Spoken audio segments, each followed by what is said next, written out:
أعوذ بالله من الشيطان الرجيم بسم الله الرحمن الرحيم الحمد لله رب العالمين الرحمن الرحيم مالك يوم الدين إياك نعبد وإياك نستعين اهدنا الصراط المستقيم صراط الذين أنعمت عليهم غير المغضوب عليهم ولا الضالين آمين اللهم صل على محمد وعلى آل محمد كما صليت على إبراهيم وعلى آل إبراهيم إنك حميد مجيد اللهم بارك على محمد وعلى آل محمد كما باركت على إبراهيم وعلى آل إبراهيم إنك حميد مجيد صلى الله عليه وآله وسلم رب اشرح لي صدري ويسر لي أمري واحلل عقدة من لساني يفقهوا قولي رب زدني علما اللهم ربنا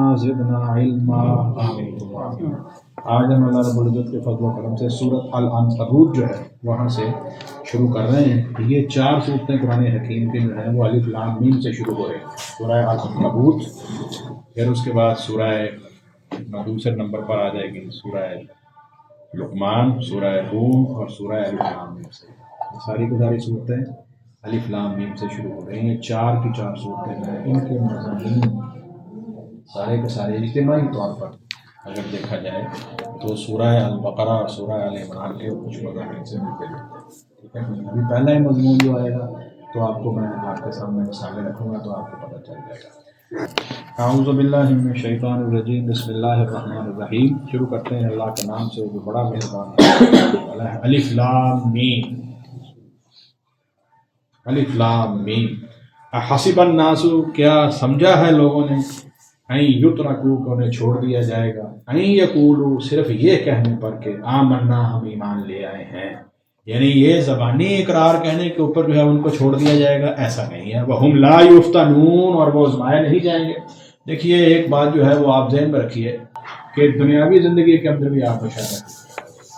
کیا کسی آدمی کو اپنی کوئی منزل یا اپنا مقصد حاصل کرنے کے لیے امتحانوں سے نہیں گزرنا پڑتا؟ آپ دیکھ لیجیے، کیوں بٹ صاحب بتائیے ذرا، آپ کو اپنا کاروبار ڈیولپ کرنے کے لیے کتنے مراحل سے گزرنا پڑا ہے؟ ایک آدمی کو کسی بھی انتظامی جگہ کے اوپر یا پوسٹ کے اوپر جانے کے لیے کتنے امتحانوں سے گزرنا پڑا؟ ہر انسان گزر نہیں رہا۔ دنیا کے اندر اصل میں بات یہ ہے، زیادہ سے زیادہ جب آپ لوگ جو ہیں وہ مقامات حاصل کرنا چاہتے ہیں تو اس کے لیے زیادہ سے زیادہ آپ کو امتحانوں سے بھی گزرنا پڑتا ہے۔ امتحان کا بنیادی معنی کیا ہے؟ امتحان یا امتحان کا مطلب ہوتا ہے چناؤ، سلیکشن۔ تو جیسے جیسے انسان جو ہے وہ اپنی زیادہ سے زیادہ جو ہے وہ ذمہ داریاں ادا کرے گا، ویسے ویسے اس کے اوپر جو ہے وہ امتحانات بھی زیادہ پڑ جائیں گے۔ ذمہ داریاں ہی ہوتی ہیں نا، جب آپ جتنی بڑی پوسٹ پہ جائیں گے، جتنا بڑا عہدہ آپ کے پاس ہوگا، اتنی ذمہ داریاں آپ کی بڑھ جائیں گی اور اتنا امتحان آپ کا زیادہ ہو جائے گا۔ یہ یعنی ایک ایسی بدیہی حقیقت ہے، یعنی اس کو مسلمات کہتے ہیں کہ سب لوگ مانتے ہیں۔ تو کیا ایمان کا امتحان نہیں ہوگا؟ دین میں کوئی امتحان نہیں ہوگا کہ جو مرضی انسان کہتا جائے اور اس کو پوچھا نہ جائے؟ یہی حقیقت اللہ تعالیٰ یہاں پر بیان کر رہے ہیں۔ دیکھیے فرمایا کیا لوگوں کو صرف یہ کہنے پر کہ ہم ایمان لے آئے ہیں چھوڑ دیا جائے گا؟ وَهُمْ لَا يُفْتَنُونَ، اور آزمائے نہیں جائیں گے۔ وَلَقَدْ فَتَنَّا الَّذِينَ مِن قَبْلِكُمْ، اور بلا شبہ تحقیق ہم نے آزمایا ان لوگوں کو جو ان سے پہلے تھے، یعنی آپ سے پہلے لوگ۔ فَلَيَعْلَمَنَّ اللَّهُ الَّذِينَ صَدَقُوا، یہاں اللہ رب العزت اپنا قانون، اپنی سنت بیان کر رہے ہیں۔ دیکھیے لام تاکید اور نون ثقیلہ کے ساتھ، فَلَيَعْلَمَنَّ اللَّهُ الَّذِينَ صَدَقُوا، پھر یقیناً ضرور جان لے، ظاہر کرے گا، جان لے گا کون؟ اللہ، الَّذِينَ صَدَقُوا، ان لوگوں کو جنہوں نے سچ بولا۔ اللہ رب العزت تو اپنے علم کی بنیاد پر جو ہے وہ سب کچھ جانتے ہیں۔ اللہ رب العزت جو ہیں وہ انسان کے جتنے بھی اس نے عمل کرنے ہیں، جو کر رہے ہیں، جو کر چکے ہیں، جو کریں گے، سب کو جانتے ہیں۔ لیکن کسی آدمی کا جماعت کے اندر اور اسلامی معاشرے میں رہتے ہوئے اس کو عمل کر کے دکھانا۔ وَلَيَعْلَمَنَّ اللَّهُ الَّذِينَ صَدَقُوا، پھر یقیناً اللہ ضرور جان لے گا ان لوگوں کو جنہوں نے سچ بولا۔ وَلَيَعْلَمَنَّ الْكَاذِبِينَ، اور یقیناً وہ ضرور جان لے گا یا ظاہر کرے گا ان کو جو جھوٹے ہیں۔ تو جھوٹوں اور سچوں کے درمیان یہ فرق کرنا ضروری ہے۔ میں نے پہلے کہا ہے کہ ایک عام گھرانہ اور ایک ادارہ نہیں چل سکتا، کوئی ریاست نہیں چل سکتی اگر جھوٹے اور سچے آپس میں مکس ہو جائیں یا ان کے درمیان تفریق نہ کی جائے۔ تو ایمان کی جو تحریک ہے یا دین اسلام کی جو تبلیغ ہے، اور اس کے لیے جتنی جو محنت ہے، اس کے لیے بھی یقینی طور پر اللہ رب العزت نے یہی اصول اور یہی قاعدہ اور یہی سنت جو ہے وہ مقرر فرمائی۔ اب اس سلسلے میں آپ کے سامنے جو ہے وہ رکھوں گا کچھ مثالیں جو آپ نے پہلے پڑھی ہوئی ہیں، لیکن ذرا وہ یاد دہانی آپ کی ہو جائے گی۔ اس سلسلے میں قرآن حکیم کی جو آیات مبارکہ نکالیے، سورۃ البقرہ کی آیت مبارکہ نمبر آپ 155 نکالیے۔ ہاں اعوذ باللہ من الشیطان الرجیم، ذرا دیکھیے یہ اصل میں اسی مضمون کی دہرائی ہے یہاں پر، آپ ذرا غور کیجیے۔ اعوذ باللہ من الشیطان الرجیم، دیکھیے پڑھیے جی۔ وَلَنَبْلُوَنَّكُمْ بِشَيْءٍ مِّنَ الْخَوْفِ، دیکھیے پیر صاحب پھر یہاں پر لام تاکید ہونے سے وَلَنَبْلُوَنَّكُمْ بِشَيْءٍ مِّنَ الْخَوْفِ، اور یقیناً ہم ضرور آزمائیں گے تمہیں بِشَيْءٍ مِّنَ الْخَوْفِ، خوف میں سے کسی چیز کے ساتھ، سارا نہیں۔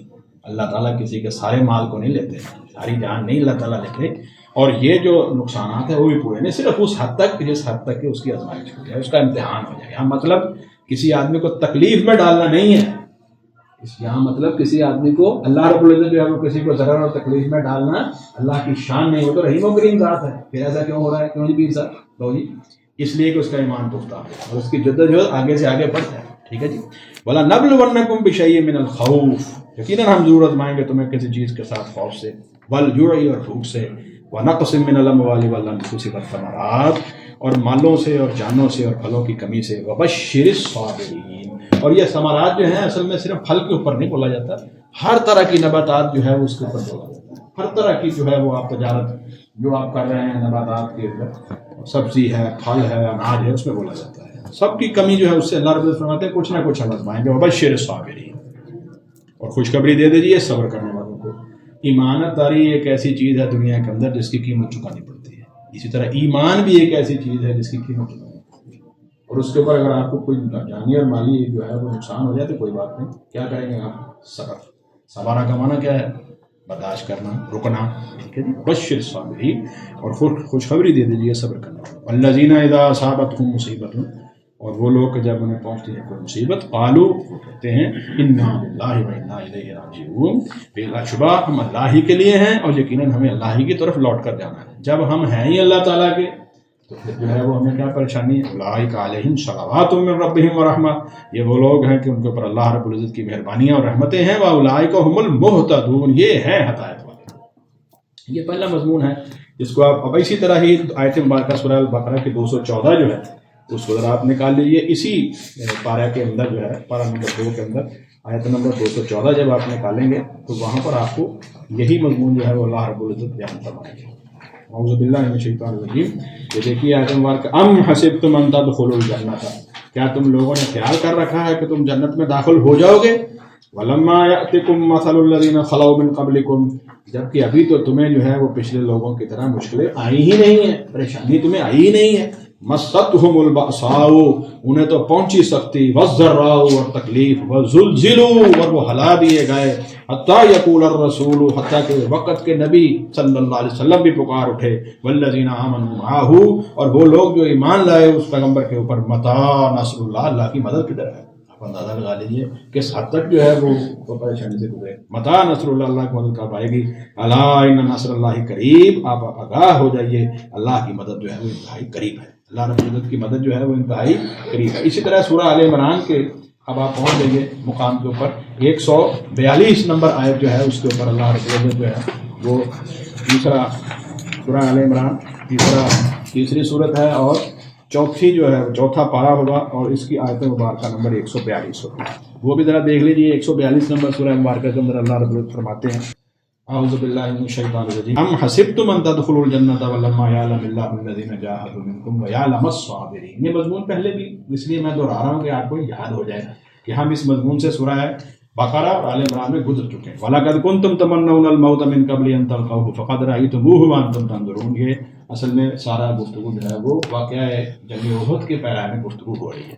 اب آگے آپ ذرا چلیے، اللہ رب العزت جو ہیں وہ تسلی دیتے ہوئے، جب بہت سارے مسلمان جو ہیں صحابہ اکرام رضوان اللہ علیہم اجمعین شہید ہوئے ہیں تو اللہ رب العزت نے وہاں پر تسلی دیتے ہوئے ایک بات جو ہے وہ پرانے انبیاء علیہ الصلوۃ والسلام اور ان کے ساتھیوں کی بیان فرمائی ہے۔ اسی رکوع کے اندر تھوڑا سا آپ آگے جائیں گے تو آپ کو آیت مبارکہ نمبر جو ہے وہ نظر آئے گی 146 146، ذرا سنیے۔ وَكَأَيٍّ مِّن نَبِيٍّ، اور کتنے ہی نبی تھے، قاتل معه ربیون، ان کے ساتھ مل کر اللہ والوں نے لڑائی کی ہے، کثیرن، بہت سے، کثرت کے ساتھ، ایسے نہیں تھے وہ اکا دکا لوگ تھے، بڑی جماعت تھی جنہوں نے مل کر جو ہے وہ اللہ کے انبیاء کے ساتھ جو ہے وہ قتال کیا ہے۔ فما واہنوا، انہوں نے کوئی سستی نہیں دکھائی، لما اصابہم فی سبیل اللہ، اس وجہ سے کہ انہیں اللہ کے راستے میں جو ہے وہ تکلیف پہنچے، اللہ کے راستے میں انہیں جو پہنچا، جو تکلیف پہنچی، اس کے اوپر انہوں نے کمزوری نہیں دکھائی، وہن نہیں دکھایا، وما ضعفوا، اور نہ وہ کمزور پڑے، وما استکانوا، اور نہ وہ دبے۔ اب یہ تین صورتیں میں نے پہلے بھی آپ کو بتائی تھی۔ وہن ہوتا ہے دل ہی چھوڑ دینا،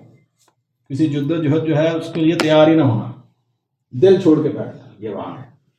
اور ضعف ہوتا ہے جسمانی کمزوری، ذوف کا مظاہرہ، میدان جنگ میں چلے گئے ہیں، اب ذوف کا مظاہرہ کیا۔ وما استکانوا، اور جب دیکھا کہ بہت بڑی لڑائی سامنے آئی تو دل چھوڑ کے پھر آئے، دیکھا نا، ایسے جب نکلے تھے اس وقت تو ہمارا نہیں تھا کہ جنگ جو ہے وہ اتنی شدید ہوگی، لیکن جب وہاں پہنچے تو پھر صحیح حالات کا پتہ چلا، تو پھر آہستہ آہستہ جو ہے وہ کھسکنا شروع ہو گیا، دبنا شروع ہو گیا۔ نہیں، دیکھیے تینوں قسم کی چیزیں انہوں نے ظاہر نہیں کی، جو فما وہنوا لما اصابہم فی سبیل اللہ وما ضعفوا وما استکانوا واللہ یحب الصابرین، اللہ تعالیٰ صبر کرنے والوں کو پسند کرتا ہے۔ وما كان قولهم الا ان قالوا ربنا اغفر لنا ذنوبنا واسرافنا في امرنا وثبت اقدامنا وانصرنا على القوم الكافرین، ان کا قول کیا تھا؟ پریشانی آگے تھی جب جنگ میں، کیا کہتے تھے؟ اے ہمارے رب ہمارے گناہ بخش دے، اور ہماری جو زیادتیاں ہمارے اپنے کاموں میں ہو گئی ہیں، ہم سے غلطیاں ہو گئی ہیں۔ دیکھیے جب آدمی جو ہے وہ جہاد کے راستے پہ چلتا ہے تو کئی غلطیاں ہو جاتی ہیں، عام عمل کے اندر بھی ہو جاتی ہیں، تو ان غلطیوں کے اوپر ہمیں معاف فرمانا اور ہمیں ثابت قدم رکھنا، وانصرنا علی القوم الکافرین، اور ہمیں کافر قوم کے اوپر جو ہے وہ مدد عطا فرمانا۔ پھر ہوا کیا؟ فآتاہم اللہ ثواب الدنیا، اللہ رب العزت نے انہیں دنیا کا ثواب بھی عطا کر دیا، وحسن ثواب الآخرہ، اور آخرت کا ثواب تو بڑا ہی اچھا ہے، واللہ یحب المحسنین، اللہ تعالیٰ احسان کرنے والوں کو پسند کرتے ہیں۔ یہ تین مقامات ہوئے۔ اس کے بعد اسی سورہ آل عمران کے اندر ایک مقام ہے، وہ ہے 179 اور 180، سورہ آل عمران 179 اور 180۔ یہ اس مضمون کی تقریباً دو، اب میں نے جو ہے وہ پورے قرآن حکیم سے نہیں ایسا کیا، تو العنکبوت تک میں نے صرف انہی سورہ مبارکہ جو ہے وہ آپ کے سامنے رکھی ہیں جو الف لام میم سے شروع ہوئی ہیں، سورہ البقرہ، سورہ آل عمران، وہ بھی الف لام میم سے شروع ہوئی۔ تو یہ مضامین جو ہیں یہ ایک دوسرے کے ساتھ ملتے جلتے ہیں۔ 179 نمبر آیت مبارکہ کے اندر جو ہے وہ اللہ رب العزت فرماتے ہیں، یہ ذرا دیکھیے، ما کان اللہ لیذر المؤمنین علی ما انتم علیہ، نہیں ہے اللہ تعالیٰ کہ چھوڑ دے مومنین کو ان کے حال پر جس پر وہ ہیں، اللہ تعالیٰ مومنین کو ان کے حال پر نہیں چھوڑتا، کب کا، حتی یمیز الخبیث من الطیب، یہاں تک کہ ناپاک کو پاک سے علیحدہ نہ کرتے۔ ناپاک سے مراد یہاں کون ہے؟ کون ہے؟ منافقین، یہ مسلمانوں کے صفوں میں داخل ہو کر ان کو جو ہے نقصان پہنچاتے ہیں۔ جب تک یہ منافقین اور مومنین علیحدہ نہ ہو جائے، اللہ تعالیٰ مسلمانوں کی جماعت کو چھوڑتے نہیں ہیں۔ پھر آگے جو ہے وہ آیت مبارکہ نمبر کو فرمایا، وما کان اللہ لیطلعکم علی الغیب، اور اللہ تعالیٰ جو ہے، یہاں بھی اللہ رب العزت نے اپنی ایک سنت بیان کی کہ اللہ تعالیٰ اپنے غیب کو مطلع نہیں کرتا غیب پر کسی کو بھی، ولکن اللہ یجتبی من رسلہ من یشاء، بلکہ وہ اللہ جو ہے وہ اپنے رسولوں میں سے جسے پسند کر لیتا ہے اسے اپنی غیب کی بات بتاتا ہے۔ یہ بات ذرا ذہن اصول کے طور پر ذہن میں رہنی چاہیے، اللہ کے رسولوں کے اندر صرف انسانوں میں سے رسول شامل نہیں ہے، فرشتوں میں بھی شامل ہے۔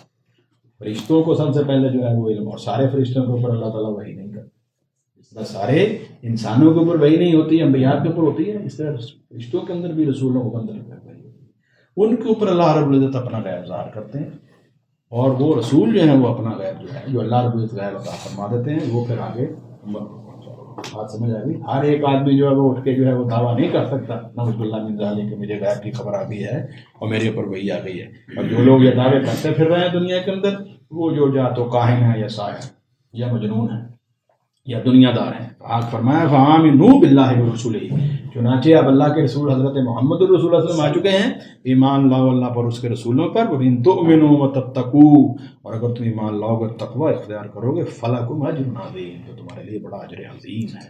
اچھا، یہاں تک جو گفتگو ہوئی ہے یہ تھا مالی، جان کی آزمائش، جان اور مال کی آزمائش پہلے، پھر جان کی آزمائش، پھر جان کی آزمائش۔ پہلے شروع میں سورہ البقرہ کا مقام تھا مال اور جان دونوں کا تذکرہ، درمیان میں سارے مقامات جانی ازمائش جہاد میں، اب مالی ازمائش کا تذکرہ ہو رہا ہے. وَلَا يَحْسَبَنَّ الَّذِينَ يَبْخَلُونَ بِمَا آتَاهُمُ اللَّهُ مِنْ فَضْلِهِ، وہ ہرگز گمان نہ کریں وہ لوگ جو کچھ اللہ نے انہیں دیا ہے اپنے فضل سے، اگر وہ بخل کرتے ہیں. یعنی وہ لوگ جو بخل کرتے ہیں جب ان کو جہاد کے لیے یا اللہ کے دین کے لیے بلایا جاتا ہے کہ مال خرچ کرو تو اس کو روک دیتے ہیں. وہ ہرگز گمان نہ کریں کہ ہوا خیر اللہم، کہ یہ بات ان کے لیے خیر ہے، بل ہوا شر لکم، اس کے اندر تو بڑا نقصان ہے، بڑا شر ہے ان کے لیے. سیطوقون ما بخلوا به یوم القیامہ، یہ مال جو ہے، یہ مال کی اس مال کا جو انہوں نے بخل کیا تھا توق پہنائے جائیں گے قیامت کے دن، وہی مال ان کے گلے میں ڈال دیا جائے گا. وللہ میراث السماوات والارض، تم اللہ کے راستے میں جو ہے وہ مال خرچ کرنے سے کیوں گھبراتے ہو؟ اس لیے کہ زمین اور آسمان کی ملکیت جو ہے وہ تو اللہ تعالیٰ کے پاس ہے. واللہ بما تعملون خبیر، اللہ تعالیٰ جو تم عمل کرتے ہو اس پہ خوب خبردار ہے. یہ مقامات سارے سمجھ آ گئے آپ کو؟ ان تمام مقامات کو سامنے رکھتے ہوئے اب ہم جو ہے وہ پہنچیں گے دوبارہ سورہ العنکبوت کے اوپر. اب آتے ہیں کہ یہ جو اللہ رب العزت نے بیان کیا ہے اپنی سنت کہ انسانوں کے اوپر جو ہے وہ آزمائش اور پریشانی آتی، کیا یہ صرف ایمان والوں کے اوپر آتی ہے؟ ایمان والوں کے اوپر تو آتی ہی آتی ہے کیونکہ ان کا ایمان کرتے ہیں. عام انسان کے اوپر بھی آتی ہے، عام انسان کے اوپر بھی آتی ہے، اور اس کا تذکرہ حدیث مبارکہ کے اندر جو ہے وہ موجود ہے. اب میں آپ کے سامنے 2 احادیث مبارکہ رکھوں گا تاکہ اس مضمون کو آپ اچھے طریقے سے سمجھ سکیں. اس حدیث مبارکہ کو جو میں نے ابھی آپ کے سامنے رکھنا چاہوں گا. وعلیکم السلام ورحمۃ اللہ وبرکاتہ. اس حدیث کو ذرا غور سے سنیے. یہ حدیث امام بخاری رحمۃ اللہ علیہ نے حضرت عبداللہ رضی اللہ عنہ سے بیان فرمائی ہے. اس حدیث کے اندر جو الفاظ ہیں وہ ذرا غور کیجیے. نبی کریم صلی اللہ علیہ وسلم نے ایک مربع شکل کی جو ہے وہ شکل بنائی، زمین کے اوپر مربع بنایا، چاروں کو آپ کو پتہ ہے نا اس کی لمبائی چوڑائی برابر ہوتی ہے. پھر اس کے درمیان سے گزرتی باہر کو نکلتی ہوئی ایک لکیر بڑھی. یہ دیکھیں یہ مربع ہے، سینٹر سے ایک خط آپ نے کھینچا اور وہ باہر نکل ایک لکیر کھینچی. پھر درمیان سے گزرتی لکیر کی جانب جانے والی چھوٹی چھوٹی لکیریں کھینچی ارد گرد. یہ لکیریں آپ دیکھتے ہیں، اچھا سمجھ آ گیا. پھر آپ نے فرمایا یہ لکیر کے بارے میں آپ نے فرمایا یہ انسان ہے، حاضر انسان، اور یہ ہر جانب سے اسے گھیرے ہوئے یا گھیرنے کے قریب ہے. یہ جو باقی چیزیں ہیں جو ارد گرد سے لائنیں آ رہی ہیں وہ کیا ہیں؟ یہ ساری چیزیں اس کو گھیرے ہوئے ہیں یا گھیرنے کے قریب. اور فرمایا اس کی موت کا وقت جو ہے وہ مقرر وقت ہے، اور یہ باہر نکلنے والی لکیر اس کی امید ہے.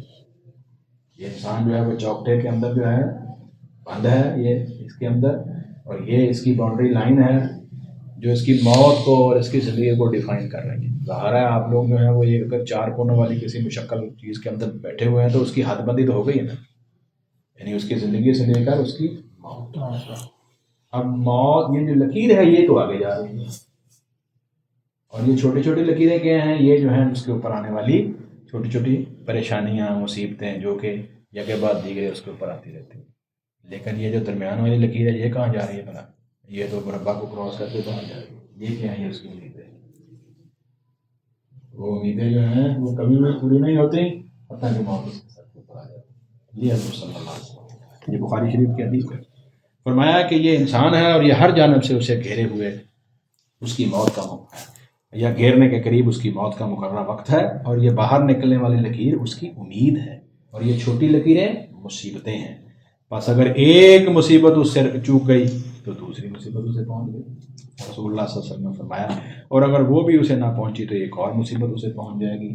اس طرح اس کی پوری زندگی جو ہے وہ گزرتی جائے گی. اور یہ جو مسلسل لگاتار اس کے اوپر یہ مسائل اور مصیبتیں آتی رہتی ہیں وقت کے ساتھ ساتھ، اس کا مطلب ہے کہ یاد دہانی اس کو ہوتی رہے اور اس کے گناہ جھڑتے رہیں. اگر ہدایت پہ نہیں ہے تو ہدایت پہ آ جائے اور اپنے اللہ کو پہچانے. بس یہ مقصد ہے، اس مقصد کے لیے جاتے. تو اس کا مطلب یہ جو قانون حضور صلی اللہ علیہ وسلم نے اس حدیث مبارکہ میں بیان کیا ہے، بخاری شریف کی یہ حدیث کتاب الرقاق میں حدیث نمبر 6417 ہے. تو اس کا مطلب یہ ہے کہ اس میں ہر انسان چاہے مسلمان ہے چاہے غیر مسلم ہے سب کے اوپر جو ہے وہ بالعموم اللہ رب العزت نے جو ہے یہ طریقہ رکھا ہے اور اس کو یہاں بیان کیا گیا ہے. لیکن خاص طور پر مومنین کے لیے اس کے اندر جو ہے وہ حدیث مبارکہ میں آپ کے سامنے رکھ دیتا ہوں. وہ حدیث مبارکہ جو ہے اس کو امام ترمذی، امام ابن ماجہ نے حضرت سعد بن ابی وقاص رضی اللہ عنہ سے بیان کیا ہے. وہ کہتے ہیں، میں اس کا ترجمہ جلدی جلدی بیان کر دیتا ہوں. وہ کہتے ہیں میں نے عرض کیا یا رسول اللہ ای الناس اشد بلاء، یا رسول اللہ لوگوں میں سب سے بڑی کڑی آزمائش کن کی ہوتی ہے؟ حضور صلی اللہ علیہ وآلہ وسلم نے فرمایا انبیاء کی، پھر دیگر لوگ درجہ بدر. بندے کی آزمائش اس کے دین کے بقدر ہوتی ہے. اگر وہ اپنے دین میں مضبوط ہو تو اس کی آزمائش کڑی ہوتی ہے، اگر اس کے دین میں کمزوری ہو تو اسے بھی اس کے دین کے بقدر ہی آزمایا جاتا ہے. آزمائش بندے کے ساتھ چمٹی رہتی ہے. یہ زبردست الفاظ ہے. فما یبرح البلاء بالعبد حتی یترکہ یمشی علی الارض وما علیہ من خطیۃ. آزمائش اس بندے کے ساتھ چمٹی رہتی ہے یہاں تک کہ وہ اسے اس حالت میں زمین پر چلتے ہوئے چھوڑتی ہے کہ اس کے ذمہ پھر کوئی گناہ نہیں، پاک اور صاف ہو کر دنیا سے جاتا ہے. اللہ رب العزت ہم بھی جب دنیا سے جائیں تو اللہ تعالیٰ ہمیں ہمارے سارے چھوٹے بڑے گناہوں کو معاف کر کے اپنے پاس لے جائے. دین کے اوپر چلنا، اس کی توفیق قیامت رہے، موت تک استقامت رہے اور خاتمہ ایمان کرو. اللہم انت ولی فی الدنیا والآخرہ توفنی مسلما ومسلم الصالحین. اللہم انت ولینا فی الدنیا والآخرہ توفنا مسلمین والحقنا بالصالحین. اب یہ جو سورہ ہے العنکبوت الحمدللہ آیات میں شروع کی ہے، اس کے ساتھ جو پتہ نہیں ملتے تھے وہ سارے بیان کرتے ہیں. بسم اللہ الرحمن الرحیم. الف لام میم احسب الناس ان یترکوا ان یقولوا آمنا وهم لا یفتنون. الف لام میم، کیا سمجھا ہے لوگوں نے کہ یہ انہیں چھوڑ دیا جائے گا صرف یہ کہنے پر ایمان کہ ہم ایمان لائے اور وہ آزمائے نہیں جائیں گے. وَلَقَدْ فَتَنَّا الَّذِينَ مِن قَبْلِهِمْ، بلا شبہ تحقیق ہم نے آزمایا لوگوں کو جو ان سے پہلے تھے. فَلَا يَعْلَمَنَّ اللَّهُ الَّذِينَ صَدَقُوا، کہ یقیناً اللہ ضرور ظاہر کرے گا، جان لے گا ان لوگوں جنہوں نے سچ بولا. وَلَا يَعْلَمَنَّ الْكَاذِبِينَ، اور یقیناً وہ ضرور جان لے گا، ظاہر کرے گا. أَمْ حَسِبَ الَّذِينَ يَعْمَلُونَ السَّيِّئَاتِ، کیا خیال کیا ہے ان لوگوں نے جو برے عمل کرتے ہیں، یسبقون، کہ وہ ہم سے بچ کر نکل جائیں گے. دیکھیے انسان جب دنیا کے اندر دیکھتا ہے نا تو وہ کئی دفعہ نتائج اس کے مشاہدے اور تجربے میں جو آ رہے ہوتے ہیں وہ حقیقت میں اس کو سمجھ نہیں آ رہے ہوتے. یہ دیکھیے یہ آدمی جو ہے کتنی برائیاں کر رہا ہے لیکن جو ہے وہ دنیا میں ترقی کرتا جا رہا ہے، اس کو وہ پوچھنے والا. اس لیے اللہ رب نے فرمایا کہ دیکھو گھبراؤ نہیں، کیا وہ ہم سے بچ کر نکل جائیں گے؟ نہیں. سا ما یحکمون، بہت برا ہے جو وہ فیصلہ. کون فیصلہ کرتا ہے؟ جو برائی کرنے والا ہے وہ بھی سوچ رہا ہے غلط کہ میرے اوپر تو خیر بڑا فضل و کرم ہے اس لیے مجھے کچھ نہیں ہو رہا، یہ اس کا غلط فیصلہ ہے. اور جو اس کو دیکھ کے غلط فیصلہ کر رہے ہیں وہ بھی غلط. من کان یرجو لقاء اللہ، اب آگے زبردست بات، جو شخص امید رکھتا ہے اللہ کی ملاقات کا، فإن اجل اللہ لآت، تو بلا شبہ اللہ کا وعدہ تو ضرور آنے والا ہے، وہ تو سچ ہو کے رہے گا.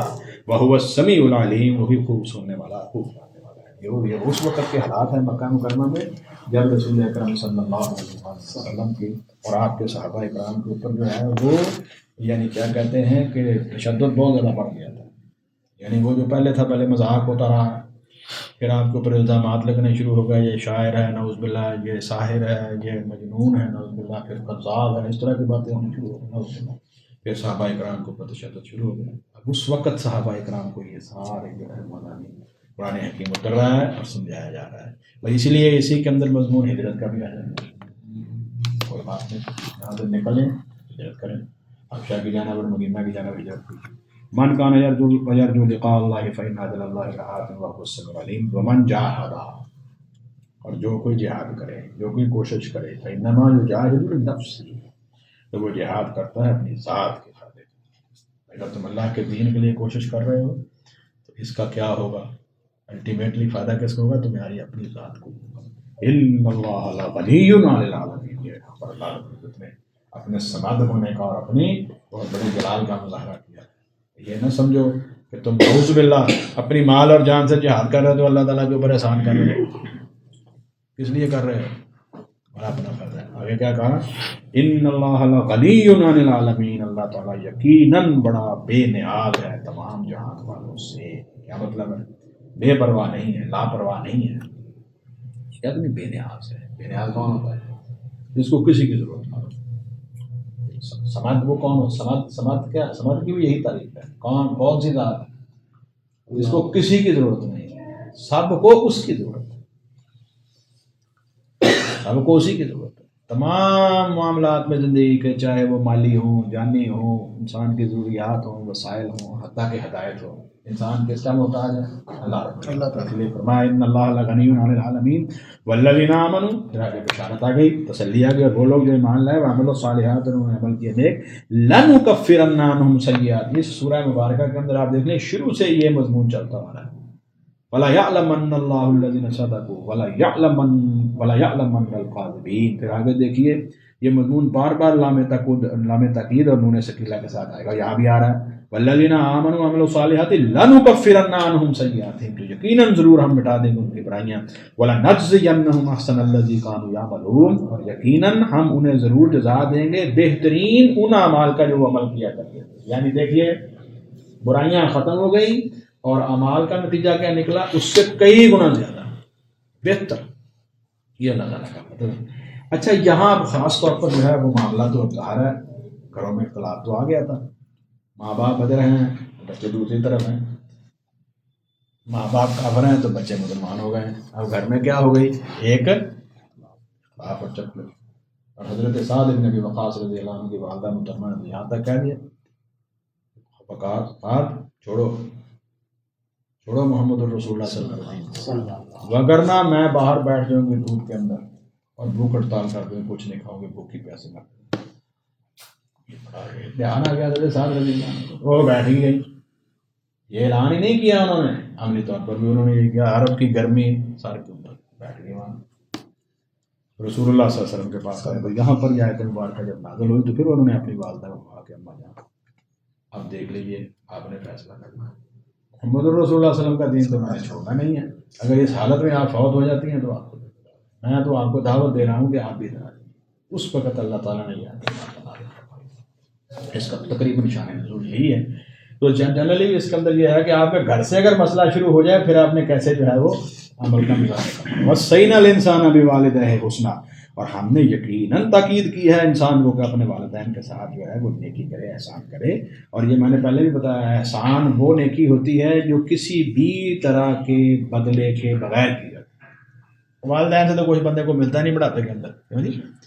جوانی میں یا ادھر ادھر تو بندے کو نظر آ رہا ہوتا ہے کہ آج ہم کریں گے تو ان کا کوئی نہ کوئی فائدہ مجھے مل جائے گا، جب وہ بیچارے معذور ہو کے بیٹھ گئے ہیں بڑھاپے میں تو بھی اس وقت تو کوئی نہیں۔ وَإِن جَاهَدَاكَ، اور اگر وہ دونوں تجھے آمادہ کرنے کی کوشش کریں، لِتُشْرِكَ بِي، کہ تو میرے ساتھ کسی کو شریک کرے، اگر وہ میرے ساتھ شرک پر تمہیں مجبور کرتے ہیں بھی، مَا لَيْسَ لَكَ بِهِ عِلْمٌ، اس چیز تک نہیں ہے تجھے اس کے بارے میں کوئی علم، فَلَا تُطِعْهُمَا، پھر آپ ان کی اطاعت کریں، پھر آپ ان کی اطاعت نہیں کریں گے۔ الیہ مرجعکم، میری ہی طرف تمہاری واپسی ہے، فَأُنَبِّئُکم، پھر میں تمہیں خبر دوں گا، بما کنتم تعملون، اس کی جو کہ تم عمل کیا کرتے تھے۔ یعنی اس صورت میں جب دین کے خلاف اور شرک کے اوپر مجبور کیا جائے گا تو پھر والدین کی بات نہیں مانی جائے گی، لیکن دنیاوی معاملے کے اندر ان کے ساتھ حسن سلوک کیا جائے گا۔ یہ مضمون قرآن حکیم میں سورہ البقرہ میں بھی گزر چکا ہے، سورہ بنی اسرائیل میں بھی گزر چکا ہے، یہاں پھر آ گیا ہے سورہ لقمان میں، پھر تفصیل کے ساتھ آئے گا، پھر سورہ اپنا جا کر وہاں پر احقاف کے اندر پھر آئے گا 26 والذین آمنوا وعملوا الصالحات، پھر دوسری دفعہ آئے گا وہ لوگ جو ایمان لائے انہوں نے عمل کیے نیک، لندخلنہم فی الصالحین، دیکھیے پھر آ گیا لام تاکید نون ثقیلہ، کیوں جی؟ ہم ضرور بے ضرور داخل کریں گے ان کو نیک لوگوں میں۔ اب یہ تو ہو گیا ایک تفریق، منافقین کا تذکرہ بھی ہو گیا، ایمان والوں کا تذکرہ بھی ہو گیا۔ اب ایک ایسا گروہ بھی ہے جو اللہ کے دین کے راستے میں چلتے چلتے جو ہے وہ بعض اوقات دنیاوی تکالیف اور آزمائشوں کو جو ہے وہ اپنے اوپر اللہ کا عذاب سے نہیں کرتے۔ وَمِنَ النَّاسِ مَن يَقُولُ آمَنَّا بِاللَّهِ، لوگوں میں سے کچھ لوگ ایسے بھی ہیں جو کہتے ہیں کہ ہم اللہ پر ایمان لے آئے، فَإِذَا أُوذِيَ فِي اللَّهِ، جب اللہ کی راہ میں انہیں تکلیف دی جاتی ہے، جَعَلَ فِتْنَةَ النَّاسِ، تو وہ بنا لیتا ہے لوگوں کی اس کی طرف کوئی ستانے کو، لوگ جو اس کے اوپر پریشانی اس کے اوپر لاتے ہیں، تکلیف اس کو دیتے ہیں، تو لوگوں کے ستانے کو وہ کیا کہا، عذاب اللہ، اللہ کے عذاب کی طرح جو ہے وہ سمجھنا شروع کر دیتا ہے۔ دیکھیے ایسا نہیں ہے۔ حضرت علی مرتضیٰ رضی اللہ عنہ سے سوال کیا گیا یا امیر المومنین، کیسے پتہ چلے گا کہ اللہ تعالیٰ کی طرف سے آزمائش ہے یا کیسے اللہ تعالیٰ کی طرف سے یہ عذاب ہے؟ تو انہوں نے کیا جواب دیا تھا کہ اگر تم آزمائش کے بعد اللہ تعالیٰ کے قریب ہو جاؤ، تمہاری عبادت میں اضافہ ہو جائے، تمہاری عبادت کے اندر فرمانبرداری میں اضافہ ہو جائے، تو پھر تم اللہ کے قریب ہوتے جا رہے ہو، تو پھر وہ تمہارے لیے آزمائش ہے، وہ تکلیف تمہارے لیے آزمائش، اور اگر تم دور ہوتے جا رہے ہو تو پھر کیا، پھر وہ سمجھو کہ وہی تمہارے لیے مصیبت پڑ گئی ہوتا ہے، اب وہ عذاب کی شکل اختیار۔ اس لیے وہ لوگ جنہوں نے جو ہے وہ ایمان لانے کے بعد ایسا کیا، ان کو یہ سوچنا نہیں چاہیے کہ ہمارے اوپر جو ہے وہ جو آ رہی ہیں تکالیف، یہ اللہ کا عذاب نہیں ہے بلکہ یہ ایک آزمائش ہے۔ وَلَئِن جَاءَ نَصْرٌ مِّن رَّبِّكَ، اور البتہ اگر آ جائے کوئی مدد آپ کے رب کی طرف سے۔ اب دیکھیں جہاد میں گئے ہیں، پریشانی آ گئی ہے، چوٹیں آ گئی ہیں، بندے جو ہے وہ قتل ہو گئے ہیں، شہید ہو گئے ہیں، تو انہوں نے کہا اللہ دیکھو مسلمانوں کو تو عذاب آ گیا، نعوذ باللہ من ذالک۔ لیکن جیسے ہی فتح ہوئی، غنیمت مل گئی، دنیاوی مال بہت سارا مل گیا، تو خوش ہو گئے۔ دیکھیے ذرا بات سنیے، اب اللہ فرمایا وَلَئِن جَاءَ نَصْرٌ مِّن رَّبِّكَ، اور البتہ اگر آ جائے کوئی مدد آپ کے رب کی طرف سے ان کے اوپر، لَيَقُولُنَّ، پھر آگے علامہ تقدیر میں اس کی پورا دیکھ لیجیے سورہ مبارکہ کا مزاج ہے، لَيَقُولُنَّ، تو یقیناً وہ ضرور کہیں گے اِنَّا كُنَّا مَعَكُمْ، اے مسلمانوں ہم تو تمہارے ساتھ تھے، اور بھائی ہم بھی تمہارے ساتھ، ہم نے بھی لڑائی لڑی ہے، ہمارا بھی حصہ بنتا ہے غنیمت کے اندر۔ اللہ اکبر۔ اولیس اللہ بعلم بما فی صدور العالمین، اور کیا نہیں ہے کہ اللہ خوب جاننے والا جو کچھ تمام جہان والوں کے سینوں میں ہے، جو تمام جہان والوں کے سینے میں ہے، کہ اللہ تعالیٰ نہیں جانتے کہ تمہیں پہچان نہ سکے کہ تم کیا کر رہے ہیں، مسلمانوں کو دھوکہ دے رہے ہیں۔ اللہ تعالیٰ ایسے نفاق سے بچائے۔ پھر دیکھیے ذرا لام تاکید، وَلَا يَعْلَمَنَّ اللَّهُ الَّذِينَ آمَنُوا، اور یقیناً اللہ ضرور جان لے گا، ظاہر کرے گا ان لوگوں کو جو ایمان لائے، وَلَا يَعْلَمَنَّ الْمُنَافِقِينَ، اور یقیناً وہ ضرور جان لے گا، ظاہر کرے گا منافق۔ یہ بار بار جو ہے اس رکوع کے اندر یہ مضمون تو منافقوں کا ایمان والوں سے علیحدہ ہونا، طیب اور خبیث کا علیحدہ ہونا ضروری ہے۔ وقال الذین کفروا، اور کہا ان لوگوں نے جنہوں نے کفر کیا، للذین آمنوا، ان لوگوں کو جو ایمان لائے، نتبع سبیلنا، تم پیروی کرو ہمارے راستے۔ انہوں نے کہا، کافروں نے کہا، دیکھو کن کے پیچھے لگے، اور کن کے پیچھے لگے ہوئے، جن کی دنیا ہے ہی کوئی نہیں، نہ کوئی خاندان ہے، نہ کوئی تجارت ہے، نہ ان کے پاس کوئی مال ہے، تو ان لوگوں کے پیچھے لگے ہوئے صحابہ کرام رضوان اللہ علیہم اجمعین کے، وہ ہمارے پیچھے آؤ، ہم دیکھیں تمہیں کاروبار دیتے ہیں، ہم تمہیں جو ہے وہ دنیا کا مال و متاع دیتے ہیں، ہمارے ساتھ چلو، اور یہ کیا تم کر رہے ہیں؟ اور کوئی مسئلہ نہیں ہے، اگر تم ہمارے پاس آ کے پوجا پاٹ کرو گے، ہمارے مذہب کو قبول کر لو گے، دین قبول کر لو گے، تو تمہاری تمام جتنی بھی ذمہ داری ہمارے اوپر ہے، کوئی مسئلہ نہیں، تم فکر نہ کرو، یا آخرت کی تم جو بات کر رہے ہو اس کے اندر بھی ہم تمہیں چھڑوا دیں گے۔ وقال الذین کفروا، اور کہا ان لوگوں نے جنہوں نے کفر کیا، للذین آمنوا، ان لوگوں سے جو ایمان لائے، نتبع سبیلنا، تم پیروی کرو ہمارے راستے کی، ولنحمل خطایاکم، اور چاہیے کہ ہم اٹھا لیں تمہارے گناہ، ہم جو تمہارے گناہ اٹھا لیں، کوئی مسئلہ نہیں۔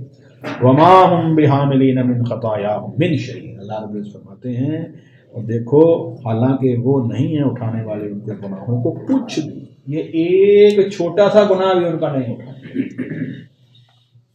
انہم لکاذبون، بلا شبہ وہ یقیناً جھوٹے ہیں، جھوٹ بول رہے ہیں۔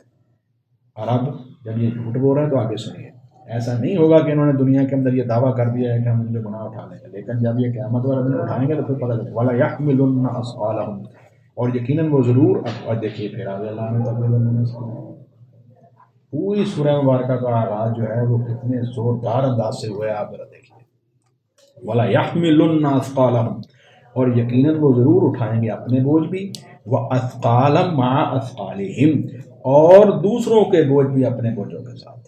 ایسا نہیں ہے کہ یہ لوگوں کو جو ہے وہ گمراہی اور برائی کی طرف بلا رہے ہیں تو بچ جائیں گے، یہ دوسروں کے ساتھ، اپنے گناہوں کے ساتھ دوسروں کا بوجھ بھی اٹھائیں گے۔ پھر آگے دیکھیے، پھر آگے وَلَا يُسْأَلُنَّ، اور یقیناً ان سے ضرور پوچھا جائے گا یوم القیامت، قیامت کے دن، عما کانوا یفترون، ان باتوں کے متعلق جو وہ جھوٹ باندھا کرتے تھے۔ اس مضمون کے بعد آگے حضرت نوح علیہ السلام کے واقعے کی بات وہ ہوئی ہے کہ نوح علیہ السلام نے اور آپ کے ساتھیوں نے اتنی لمبی مدت 950 برس تک کس حد تک صبر کا مظاہرہ کیا، اس کا تذکرہ ہے اس سورہ مبارکہ کے مرکزی حصے کے اندر العنکبوت کا تذکرہ ہے، جس کو مکڑی کہتے ہیں۔ ایک تو وہاں مکڑی کے جالے سے مثال دے کر شرک کو باطل قرار دیا، جس طرح مکڑی کا جالا جو ہے یہ ایک بالکل ناپائیدار چیز اور ہلکی چیز ہے، اور جو آدمی اللہ رب العزت کو چھوڑ کر غیر اللہ کا سہارا لیتا ہے وہ سمجھو ایسے ہی ہے جیسے اس نے مکڑی کے جالے کا سہارا لیا، اور مکڑی کا جالا کیا ہے، اسے کام آ جائے گا۔